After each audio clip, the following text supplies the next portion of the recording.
আসসালামু আলাইকুম। উপস্থিত সকল শিক্ষার্থীবৃন্দ, আশা করছি সকলেই তোমরা ভালো আছো। চতুর্থ লেকচারে তোমাদের সকলকে স্বাগতম। তৃতীয় লেকচারে তোমাদেরকে আমি বলেছিলাম চতুর্থ লেকচারে আমি তোমাদের সাথে জেন্ডার সম্পর্কে আলোচনা করব। চলো শুরু করা যাক। জেন্ডার জেন্ডার অর্থ লিঙ্গ। সংজ্ঞা: যে ওয়ার্ড দ্বারা পুরুষ স্ত্রী উভয় ও ক্লিব লিঙ্গকে বোঝানো হয় তাকে জেন্ডার বলে। ক্লিব লিঙ্গ বলতে এখানে জড় পদার্থকে বোঝানো হচ্ছে, যেমন চেয়ার, টেবিল ইত্যাদি। জেন্ডারের শ্রেণীবিভাগ: জেন্ডার 4 প্রকার। নাম্বার 1, মাস্কুলিন জেন্ডার, পুংলিঙ্গ অর্থাৎ পুরুষ লিঙ্গ। যে নাউন বা প্রোনাউন দ্বারা কোনো প্রাণীর পুরুষবাচক অবস্থাকে বোঝায় তাকে মাস্কুলিন জেন্ডার বলে, যেমন man, boy, brother, he, dog.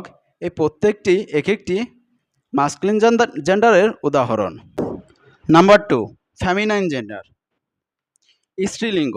যে নাউন বা প্রোনাউন দ্বারা কোনো প্রাণীর স্ত্রীবাচক অবস্থাকে বোঝানো হয় তাকে ফেমিনাইন জেন্ডার বলে, যেমন woman, cow, sister, girl, she etc.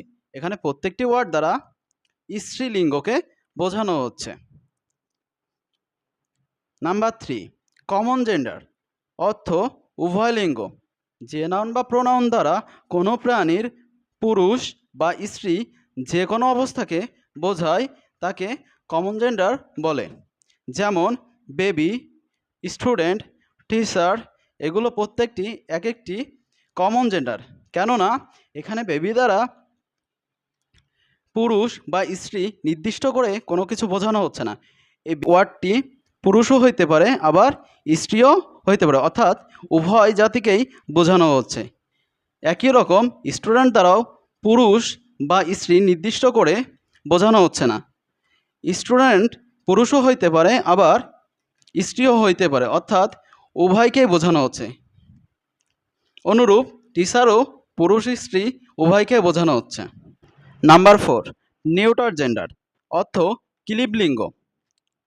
যে নাউন দ্বারা কোনো প্রাণীর স্ত্রী বা পুরুষ কোনো অবস্থাকে বোঝানো হয় না তাকে নিউটার জেন্ডার বলে, যেমন বুক, পেন, টেবিল ইটিসি। তোমরা যদি লক্ষ্য করো দেখতে পারবে বুক, পেন, টেবিল কোনো পদার্থর নিজস্ব কোনো শক্তি নেই, অর্থাৎ তিনটি পদার্থই এখানে জড় পদার্থ, অর্থাৎ যে এই তিনটি পদার্থই অবচেতন পদার্থ, যে এই পদার্থগুলির কোনো চেতনা নাই। আশা করছি তোমরা সকলে জেন্ডার সম্পর্কে একটি ধারণা পেয়েছ।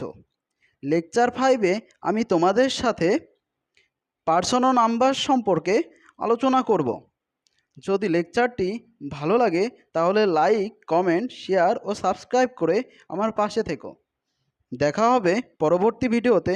আসসালামু আলাইকুম।